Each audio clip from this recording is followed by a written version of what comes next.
I'm deeply honored and humbled to receive a Frontiers of Knowledge Award in Biology and Biomedicine alongside my collaborator Ulrich Hartl concerning discovery of a molecular machine that carries out protein folding in the cell, and along with Kazutoshi Mori and Peter Walter, who discovered signaling pathways that direct a stress response when wrongly folded proteins are present.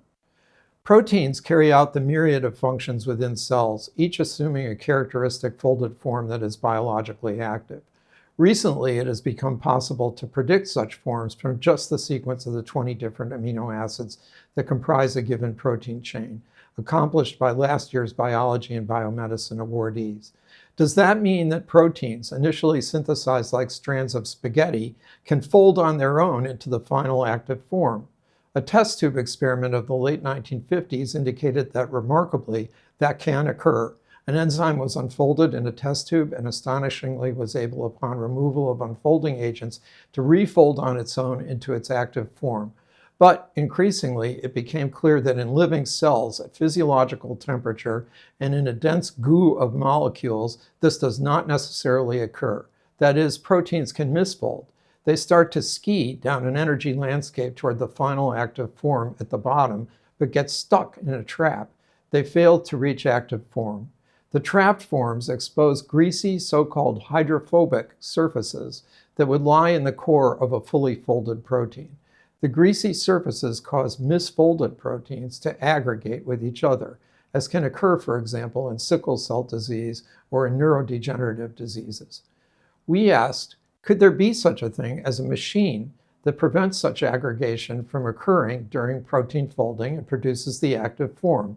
With my student, Ming Cheng, we looked for and found a miraculous mutant of Baker's yeast that affected such a machine.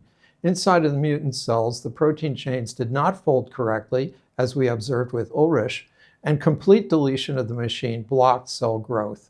The molecular machine itself is a specialized protein molecule composed of two back-to-back rings. Such ring machines are found broadly in nature, including in humans. X-ray crystallography of the bacterial machine with the late Paul Sigler revealed the inside of each ring has a cavity lined with a greasy surface that could capture a misfolded protein via its own exposed greasy surface. A detachable lid structure then covers the ring and reshapes it to release the bound protein into what is now an encapsulated watery chamber, where the protein can fold correctly in solitary confinement without any chance of aggregation. Then, after some seconds, through the action of ATP, the lid is detached and out pops the folded protein as if from a jack-in-the-box. The beauty of the machine and its mechanism leaves an indelible impression of the power of Mother Nature. A few thanks must be shared.